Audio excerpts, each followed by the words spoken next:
Hey folks, it's Marvin Cash, the host of The Articulate Fly, and we're back with another Tip of the Mitt fishing report with Brian Kosminski of True North Trout. How you doing, Brian? I'm excellent, Marvin. Good to hear your voice on a beautiful sunny day in northern Michigan. Yeah, it's kind of shocking because you're going to have this 48-hour window later this week that you can fish, and then it's going to everything's going to start freezing again. You're getting ready for Santa Claus. Hopefully it freezes for the mountains to be able to make snow. They've been busy for the past week, and right now it's 45 degrees and sunny. Everything seems to be melting. The roads are getting all slick. And Wednesday, they're calling for close to 60 degrees. I may either go throw a nymph in the river or throw a streamer. It's a tough call this time of the year. Yeah, but you got to make hay while you can. Do you have a preference for when you get a short window after it's been kind of seasonably cold about what works best? It depends on where I'm going to go, whether I hit the Manistee or the Jordan or the Sturgeon, because if I'm on the Manistee, I'm above a dam, so I'm not fishing for any steelhead or anadromous species. I would be best to throw a streamer, or I could nymph, but if I were to go hit the Jordan or the Sturgeon, I could probably catch a couple steelhead by throwing an egg and a nymph. So it depends.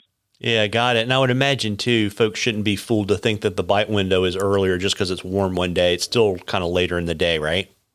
Well, here's the flip side is everybody thinks that it's nice and 50 degrees and the water should be warming up. The water's actually cooling. It's just like when you put an ice cube in your water glass. As that ice cube dissipates, it's dropping the overall water temperature.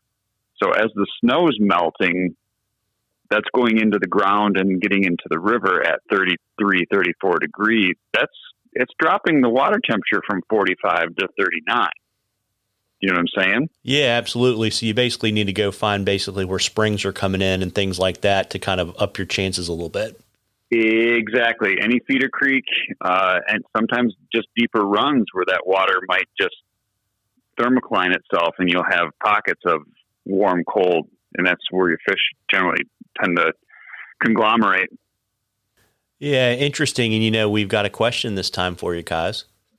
That's awesome. It's good to hear that people are out there. Actually, when I was at the remote no pressure broadcast a couple of weeks ago, there was a gentleman who came out and said that he loves listening to you and I talk about what to fish and where to go fishing. So it's good to hear that there's people out there that actually pay attention. Yeah, absolutely. And it's either GR Union Guy or Grunion Guy. That's his Instagram handle. Grunion Guy sounds familiar. Yeah, there you go. And so he wanted you to explain indicator leader making for nymphing. Whew. It all depends on if you're doing the indicator with a bobber / sight indicator, or if you're actually tight lining it and you're going to Euro style, which I'm more in tune to doing, especially in the wintertime, because then I don't have to worry about a bobber getting frozen and messing up my drift.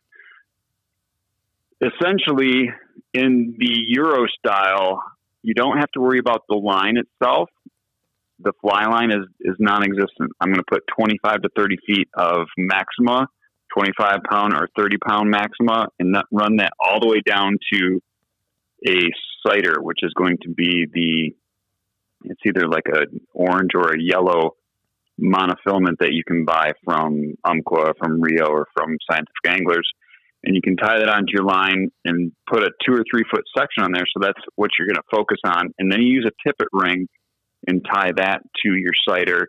And then I'm going to use 5X about 4 or 5 feet, put on my first nymph. And then my second nymph is going to be tied off the first, which is my dropper or my point fly, with another 2 feet with 6X. The point, and even if I did this with an indicator rig, if I took just a regular leader, let's say 5X 9 foot, I could put my indicator on there at any point in time. Usually it's going to be on the bottom third of the leader because that's the only diameter that's going to fit inside the indicator slot. And then I'm going to put another 4 or 5 feet of 6X or 5X on there, whichever you prefer, and then have another tag fly hang off of that. The reason why we want to use 5X or 6X is the 6X has such a smaller diameter, and we're using fluorocarbon, keep that in mind, but I want that diameter of the line to slice through the water and get to a depth below the top 2 feet, the top third of the river is constantly moving. Beneath that, the river doesn't move as much, and that's where the fish are going to be. And you need that fly to get through that first column of speedy water to get down in front of the fish. Yeah. Makes sense? Yeah. Are we there? No, I'm there. I'm sitting there. It's interesting, right? Because they're all different ways to do it. If you started looking up the French versus the Polish versus the Spanish, the Italian, everybody has their own unique, especially in the Euro nymphing. And then the Americans, you get into Michigan and the Great Lakes, and we do so much steelheading that it's almost chuck and duck that you just put lead on there. We try to avoid lead, especially with an indicator, because you're just pulling it under. But you need that fly to get down there. So use your fly with tungsten to get your weight advantage. That way you don't have like a triple kabonker line setup. Yeah, for sure. And you can also too, like I know guys like Devin Olson, and I know he sells it on his online shop. He'll actually sell, it's almost like tubes of chapstick, but it's different colors of wax to color your leader, or you can even do that with Sharpies. Cause I know like you can buy like the white Umpqua or Rio indicator stuff, or, yellow and orange, all different colors. But those are some things too that kind of, help folks make sure that they can actually see what's going on. Absolutely. And sometimes guys will actually tie your sighter line and make a knot and leave the tag ends off so that you can see that sitting on a 45 across the water, because at different times the light is bouncing off the water into your face or through your line. It makes it difficult to see. But if you have a tag end of your line where you made the knot, you can see that junction. Make sense? Yeah, absolutely. Gosh, we could do an entire podcast. You totally could. And Devin and Lance Egan, those guys have it so dialed in, and they do a phenomenal job. But they're fishing tailwaters, and those rivers produce fish all winter long because they've got midges and they've got smaller bugs that are hatching that the fish consume, or crust bugs, sow bugs, freshwater shrimp. They've got a ton of those, which we don't have as many, but it's definitely a fishery worth doing behind any kind of dam. Yeah, for sure. And I know if you look on Devin's site, he's got some additional, if you really want to geek out Grunion guy, you can go, and he's got multiple leader formulas. So you can kind of play around with them and see what works best for you. George Daniels is another good one too. Great source. Pick up one of his books. Lance, super awesome. Devin Olson, awesome. I love all their pages as well. Yeah, absolutely. And, folks, we love questions on the articulate fly. You can email them to us or send them to us on our Facebook or Instagram page. And, if we use your question, I'll send you some articulate fly swag. And then we will enter you a drawing at the end of the season for some cool stuff, from True North Trout, but also a $100 gift certificate from our friends at Norvice. And want to thank them for generously sponsoring the fishing report, and also want to give our listeners a heads up that they're running a shopping special on their website from now until 11:59 p.m. Eastern Standard Time on Christmas Eve.